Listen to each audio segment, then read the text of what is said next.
So this picture pissed a lot of Christians off. I want to talk about it. Everyone's saying that this is Trump is Jesus, which let me show you something. After all the backlash that Trump got after posting that picture, the White House posted this picture of Trump as the Pope. And some people are catching on to it. It's possible that President Trump depicted himself as a Pope and not of Jesus. Which again, after Trump posted that picture of himself and got all that backlash, the White House posted this picture of Trump as the Pope.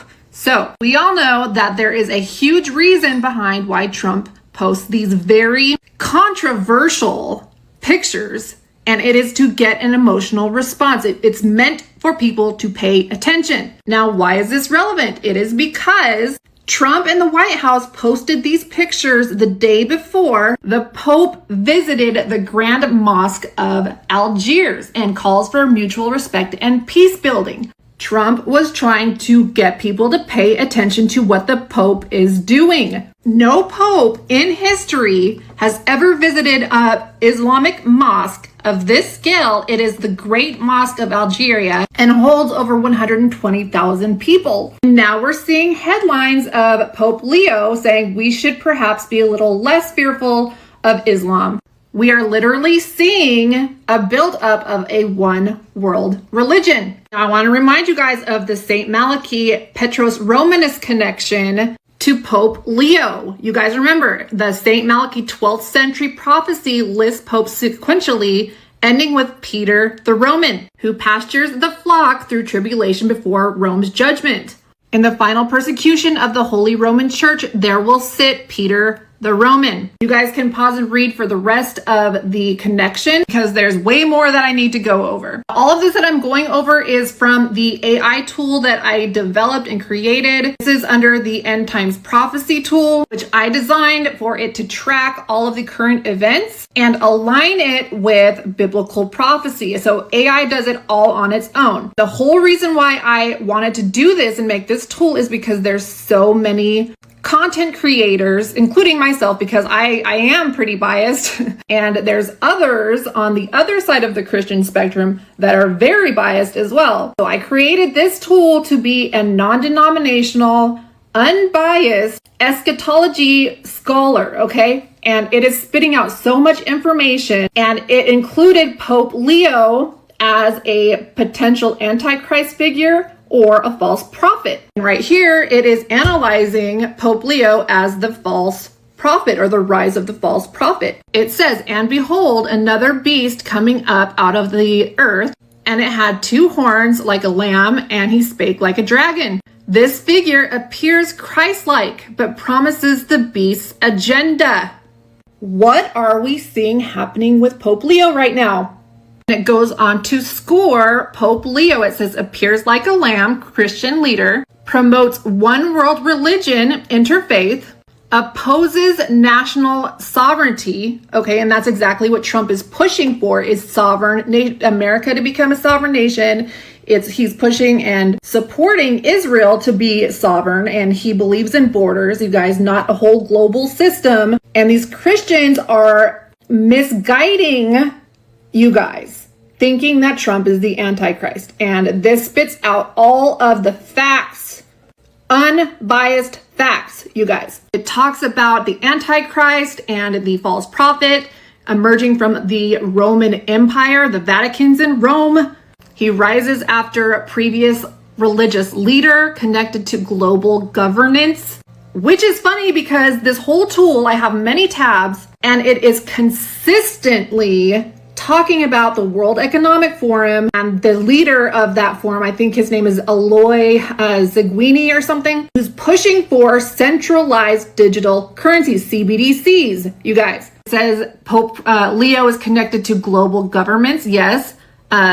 Vatican's UN observer status and World Economic Forum ties, you guys. Exercises authority with miracles and deception, partially, but it's getting there. It talks about how he is the first American Pope and how that's prophetically unique. First American Pope opposing U.S. nationalism. He opposes Trump's borders, which means the Pope wants open borders for global rule and control. Trump wants borders. Sovereignty. It's funny because my tool also gives a score of which leader most closely aligns with the AC. And who comes in at number 1? Aloy Zwingli, who is the leader of the World Economic Forum. So he ranks the highest. And then Pope Leo is the next one that scores the highest. So with this information, one can assume that the number 1, Aloy, could potentially be the AC. And next up, ranking right below him, is a prophet figure, potentially the false prophet. Elon Musk and Trump are ranked the lowest, one of the lowest down here. Now let's go over my AI analysis tool for end times prophecy for America and the beast system. What is the current analysis? It says America's constitutional firewalls against the beast system, the US framework, resists Revelation 13's mandates, you guys. First Amendment bars forced worship or speech suppression. It contradicts the mark of the beast. Second Amendment's armed populace checks tyranny. Okay, so Daniel 7:21, saints prevailing. The 10th Amendment preserves states' right against federal global overreach. This opposes 10 kings in Revelation 17:12. As of April 2026, state resistant to the World Health Organization treaties and digital currencies upholds these, echoing Jubilee 4, covenantal liberties. Going over America under current leadership versus the global beast system. Under President Trump in 2026, America withdrew from the World Health Organization influence, resisting global health controls. That's listed in Revelation 13:16. Health ties moved U.S. embassy to Jerusalem, which is consistent with blessing Israel. He issued religious freedom orders protecting churches from interfaith mandates. America First counters Babel's unity, promoting sovereignty over the World Economic Forum globalism. Ethiopian canon warns of worldly kings, but America's Israel alliance aligns with eschatological protection.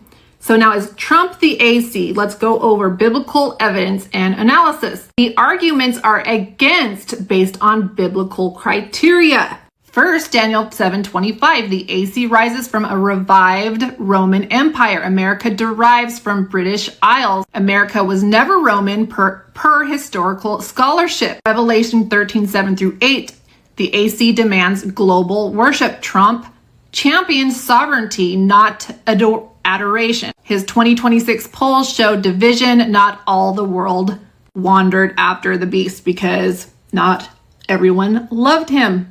People hate him. A lot of people hate him. Daniel 9:27, the AC opposes Israel via false covenant. Trump strengthens ties via Abraham Accords expansion. 2 Thessalonians 2:4, the AC exalts above God. Trump credits divine saving. He prays publicly and dedicates nation to God. He's dedicating America to one nation under God in May. In 1 John 2:22, the AC denies Christ and Trump affirms Jesus in his speeches, and he also sold God Bless the USA Bible for his campaign. Isaiah 45:1, it's saying that Trump fits the Cyrus pattern, a non-perfect leader, Cyrus anointed despite flaws, advancing God's purposes like Israel recognition. America's role as the restrainer via military faith influence delays revelation. Book of Jasher parallels Cyrus-like figures aiding Israel. Pre-trib views America declining. Post-trib sees it as saints, aiding saints overall. Trump's conduct contradicts AC denial of Christ. So there you have it, you guys. Again, you guys, if you want to participate in my AI analysis tools, I made one specifically for end times, the monetary reset, public accountability, US debt clock, media bias, and investment analyzer. And it is available to download on Android and on my website, existentialgateway.com. It's only $9.99 a month. So I will post the link.